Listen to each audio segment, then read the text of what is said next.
Welcome to steno dictation. Dictation 5 second बाद शुरू होगा। स्टार्ट।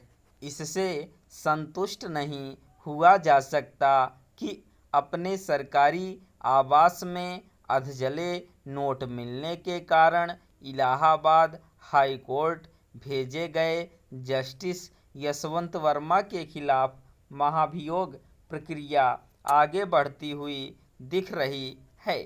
लोकसभा अध्यक्ष ने पर्याप्त संख्या में सांसदों के हस्ताक्षर वाले महाभियोग प्रस्ताव को स्वीकार करने के साथ ही यशवंत वर्मा पर लगे गंभीर आरोपों की जांच के लिए जो समिति गठित की उसमें सुप्रीम कोर्ट के जज के साथ मद्रास हाई कोर्ट के मुख्य न्यायाधीश भी हैं। जब यह समिति अपनी रिपोर्ट देगी तब संसद में महाभियोग प्रस्ताव पर चर्चा की नौबत आएगी। माना जाता है कि ऐसा शीतकालीन सत्र में हो सकता है। इसका मतलब है कि यशवंत वर्मा कुछ और माह तक सुविधाओं का लाभ लेते रहेंगे और न्यायाधीश कहलाते रहेंगे।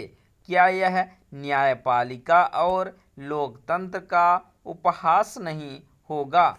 जस्टिस यशवंत वर्मा के दिल्ली स्थित सरकारी आवास में इसी वर्ष मार्च में तमाम अधजले नोट मिले थे।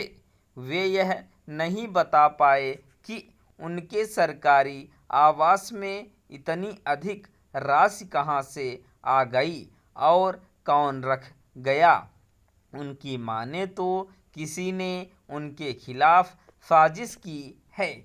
क्या यह बात आसानी से हजम होने लायक है? आखिर हाई कोर्ट के जज के सरकारी आवास में कौन बड़ी संख्या में नोट रख सकता है? यह बिल्कुल भी ठीक नहीं कि प्रथम दृष्टया गंभीर किस्म के भ्रष्टाचार के दोषी नजर आ रहे जस्टिस यशवंत वर्मा त्यागपत्र देने के बजाय महाभियोग प्रक्रिया का सामना करने की जिद ठाने हुए दिख रहे हैं। इससे तो भारतीय न्यायपालिका की प्रतिष्ठा पर चोट ही पहुंच रही है। यह शर्मनाक है कि यशवंत वर्मा इसके बाद भी इस्तीफा देने की जरूरत नहीं समझ रहे हैं कि उनके आवास में अधजले नोट मिलने की जांच करने वाली सुप्रीम कोर्ट की समिति ने उन्हें कटघरे में खड़ा किया और उनकी यह दलील मानने से इनकार किया कि उनकी सफाई भरोसा करने लायक नहीं है। इसकी भी अनदेखी नहीं की जा सकती कि स्वयं सुप्रीम कोर्ट ने उनकी वह याचिका खारिज कर दी जिसमें उन्होंने अपने खिलाफ सुप्रीम कोर्ट के आंतरिक जांच समिति की रिपोर्ट को चुनौती दी थी। कायदे से इस याचिका के खारिज होते ही उन्हें इस्तीफा दे देना चाहिए था, लेकिन ऐसा लगता है कि वे महाभियोग की प्रक्रिया का सामना करते हुए अपने बचाव के जतन करेंगे। शायद इसलिए करेंगे कि अभी तक उच्चतर न्यायपालिका के किसी भी जज के खिलाफ महाभियोग प्रस्ताव पारित नहीं हो सका है। निस्संदेह इसका यह मतलब नहीं कि उच्चतर न्यायपालिका में कहीं कोई भ्रष्टाचार नहीं है।